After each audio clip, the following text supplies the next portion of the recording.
አለይኩም ወራህመቱላሂ ወበረካቱ። ውድና የተከበራችሁ ውድ የቻናሌ ቤተሰቦች እንዴት ናችሁ? እኔ ሰላም ነኝ አልሐምዱሊላህ። በያላችሁበት ያላህ ሰላም ዝነታ አይለያችሁ፣ እንዲሁም አላህ ሀገራችንን ሰላም ያደርግልን እያልኩኝ ዛሬ ደግሞ ቲርቲራ ከተማ የሚሄድ መፈረሻዎች እንዲሁም ደግሞ ትንሽዬ የቤት እቃ ለእናቷ ሰርፕራይዝ እዚህ ጋር ወለል ምንጣፍ ሙሉ ጥቅል አለ። ብረት ድስቶችም አሉ። እነሱን ነው ማሳያችሁ። እያንዳንዱን እቃ ዋጋ የምነግራችሁ ይሆናል። አብራችሁኝ ሁኑ። ከዛ በፊት ግን በውስጥ መስመር ያው እያንዳንዳችሁ ከምመልስ አረቢያ መጅልስ እየጠየቃችሁኝ ነው። አሁን ላይ ያለበት አንደኛ ማለዳ ፎም ማለት ነው። በአንደኛው ነው እኔ የማሰራው ታውቃላችሁ። ማለዳ ፎም ከሆነ ያኔ የሌላው የሁለተኛውን እንትን አላቅም ስንት እንደሆነ የሁለተኛውን ቦንዲድ ማለት ነው። በቦንዲድ 30 ቲክነስ 24 ሺህ ብር፣ 25 ቲክነስ 21 ሺህ ብር እና ባለ 20 ቲክነስ ደግሞ 19 ሺህ ብር ነው አሁን ላይ ማለት ነው። ግን ምን አለ መሰላችሁ ባለ 25 ቲክነስ 17500 የሚሸጥበት ቤት አውቃለሁ። የማውቀው ግን ቦንዲዱ ይለያያል። አሰፋፋቸውና ቦንዲዱ ጥራቱ ይለያያል ማለት ነው። እዛው ደሴ ሆኖ ልዩነት አለው። እኔ የትየዋም ጋር ተጣላሁኝም በቃ ተስማማሁኝም የማሰራላችሁ ኑህ አረቢያ መጅሊስ ጋር ነው። ብዙ ነገሮችን ችለን ብዙ ነገሮችን ተቋቁመን ነው የምናሰራላችሁ ማለት ነው። እኔና ዚነት አንድ ቦታ ነው የምናሰራው።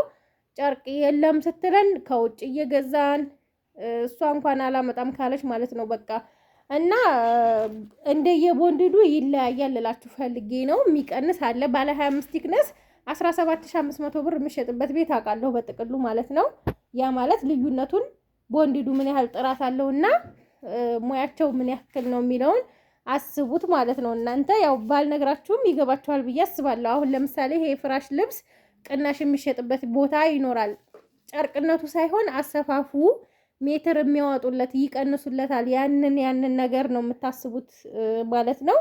ይሄ እቃ ዛሬ የፈጀው 81940 ብር ነው። 400 ብሩ የትራንስፖርት ነው እና እዚህ ጋር እንደምታዩት ረከቦት አላት።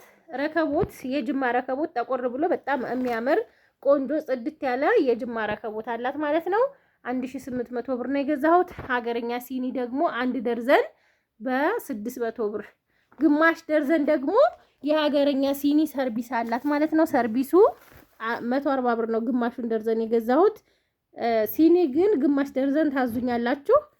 ምን አለ መሰላችሁ ሀገረኛ ሲኒ በዚህ 12 ፍሬ ታሽጎ ነው የሚመጣው። እኔ ያው ለቪዲዮ ነው እዚህ ያወጣሁት ማለት ነው እና እናንተን ለማስረዳት ብዬ ነው። ይሄ ታሽጎ ስለሚመጣ 600 ብር ነው በደርዘን ማለት ነው። ላኪን ችርቻሮ ካላችሁ እንደዚህ አንዷ 35 ብር ናት። አሁን እንደውም ከጨመረ አላቅም። በፊት ግን ማነው 500 ብር እና 480 ብር ይሄንን ደርዘኑን ስንገዛ እያለ በፍሬ 30 ብር ነው ማለት ነው። 12ቱ ስንት ይመጣል መሰላችሁ? 10ሩ 600 ብር ይመጣል ማለት ነው። ይሄ አሁን አንድ ደርዘን 600 ብር ነው። ግን አሁን አይደለም ይሄንን 30 ብር ይሸጣል ያልኳችሁ ቆይቷል ማለት ነው። ያኔ 480 እና 500 ብር በሚሸጥበት ሰዓት ነው ያንን ያየሁት ችርቻሮ። እኔ ደግሞ ሂጄ ርክባ ቦታ ስለሆነ የምገዛው ግማሽ ደርዘን አይቆርጡልኝም። ለዛ ነው ሀባይብ። እዚህ ጋር ፌርሜሎ አለው የረከቦቱ። ጀበና ማስቀመጫ አላት፣ ማጨሻም አላት ማለት ነው። ያው እነዚህ ዝም ብሎ ሴሪሞኒ ነው እንጂ ምንም እንትን የለውም ማለት ነው። የማይካ ሰርቪስ 800 ብር። እዚህ ጋር የቲማቲም ጆክ 4 ኩባያዎች ከነ ጆኩ 650 ብር ነው ይሄ። እዚህ ጋር ደግሞ የፌሮ ምድጃ 1800 ብር አለ። ሴኔጋል 2 ዶሮ የሚባለው ግን አነስ ያለ ዶሮ ከሆነ አንድ ነው የሚሰራው። ለአንድም ሊያንሳችሁ ይችላል እንደንትኑ ማለት ነው። እንዲህ የዶሮአችሁ ይለያያል። ይሄ 2800 ብር ነው። እዚህ ጋር 46 ቁጥር ብረት ድስት ይሄንን 20 ሺህ ብር ነው የገዛሁት። 200 ብር ክዳን መያዣ 10 ችላታለሁ። ጭልፋ 1200 ብር ማለት ነው። ከዛ እቃዎቿ እንደዚህ ሆነው ይሄንን እንትኑ ረከቦቱን ላንሳና ሱፍራውን ላሳያችሁ። የምታምር ሱፍራ ነው የገዛሁላት። እዚህ ጋር ባለ 2 መረብ ሱፍራ በጣም የሚያምር ቆንጅዬ ሎሚ በነጭ ናት ማለት ነው። በጣም ነው የምታምረው። ጽድት ተደርጋ የተሰራች 600 ብር ነው ይሄን የገዛሁት ማለት ነው። በጣም ቆንጆ የሚያምር ሱፍራ ነው እንደምታዩት።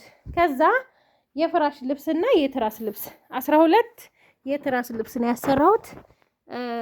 እንደገና ደግሞ እዚህ ጋር ስታዩት ይሄኛው ሰማያዊ ያኛው ጠቆር ያለ ነው የሚመስለው፣ ግን እንትን ማብራቱ ነው አንድ አይነት ነው ማለት ነው። እዚህ ጋር እንደምታዩት ይሄም አንድ አይነት ነው።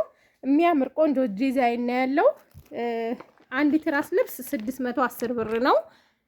12 ሲባዛ 610 7320 ብር ይሆናል።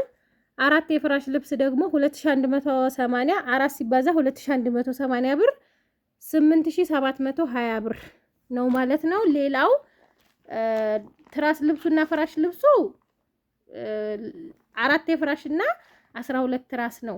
ላኪን 13 ትራስ ስፖንጅ እና ደግሞ 5 ፍራሽ ነው የገዛሁት። አንደኛው ተጨማሪ ፈልገው ማለት ነው። እዚህ ጋር የተነጠፉት ፍራሾች ሁለቱ የራሷ ናቸው። ከዛ ደግሞ እዚህም የለበሰው ትራስ የራሷ ነው። የቀረው ትራስ እዚህ ጋር አላት ማለት ነው። እንደምታዩት እዚህም ማስገድፌበት ነው። ትራስ 13 ሲባዛ በ350 ብር 4550 ብር ይሆናል ማለት ነው። ከዛ ፍራሽ ደግሞ 5 ኢትዮፎም ነው 3750 ነው አንዱ። 5 ሲባዛ በ3750 5 ሲባዛ 3750 ብር 17850 ብር ነው ማለት ነው። ሶስቱ እዚህ ጋር አለ እንደምታዩት ማለት ነው። ኢትዮፎም በአንደኛው 70 በ12 ቲክነሱ ሲቀንስ ዋጋውም ይቀንሳል ማለት ነው። እዚህ ጋር የተረፉት ትራስ ልብሶችና ፍራሽ ልብሶች አሉ። አያችሁት? እዚህ ጋር 2 የፍራሽ ልብስ አላት፣ 2 የለበሰ አለ ማለት ነው። እዚህ ጋር ደግሞ ትራስ ልብሶቹ አሉ 1 2 3 4 5 6 አልብሻለሁ። 6 እዚህ ጋር አላት ማለት ነው። ሌላው የሜትር ከ20 አንሶላ ነው። የኮምቦልቻ ጨርቃ ጨርቅ 2 የትራስ ልብስና 2 አንሶላ ነው ያለው። አንደኛው አንሶላ የሚለበስ ሲሆን አንደኛው ደግሞ ፍራሹን ወይም አልጋውን ታለብሱታላችሁ ማለት ነው። ከዛ አንደኛውን ከውስጥ ለእናንተ የሚለበስ ይሆናል ማለት ነው። እና ይሄንን 1500 ብር ነው የገዛሁት። ሌላው እዚህ ጋር እንደምታዩት የሳንቲሙ ምንጣፍ አንደኛ በሚባለው በአገር ውስጥ ሆኖ በአንደኛ ማለት ነው በሜትር 450 ብር ሂሳብ 11250 ብር ገዝቼላታለሁ ማለት ነው። እንግዲህ ሀባይብ የዛሬ ገበያችን ይህንን ይመስላል። ከወደዳችሁት ላይክ እና ሼር ሰብስክራይብ እያደረጋችሁ ያው ቻናሌን በመስተካከሉ ሁላችሁም ደስታችሁን እየገለጻችሁልኝ ነው። ከልብ ነው የማመሰግነው። በእናንተ ነው በነገራችን ላይ እዚህ የደረስኩት። ነዝር ሁላ መግባት ሀቂቀተን እኔ የ3 ቀን ጾም አለብኝ ምናምን ስትል አንደኛዋ እህቴ በቃ ይሄን ያክል ነው እንደሚወዱኝ ብዬ ደስ ነው ያለኝ ማለት ነው። ኑሩልኝ ሀባይብ። 50 ኬው የሚቆረስ ኬክ ይቆረስ ብላችኋል። ኢንሻአላህ ያ 50 አልፏል። ወላኪን ወይ እንቆርሳለን ወይ ደግሞ 60 ሲገባ እንቆርሳለን ወይ አሁን ደግሞ ኢንሻአላህ እንግዲህ እንዳላህ ፍቃድ ማለት ነው። ሁሉም አላህ ሲፈቅደው ነው የሚሆነው እላችኋለሁ። ሀባይብ ሰላም ሁኑልኝ።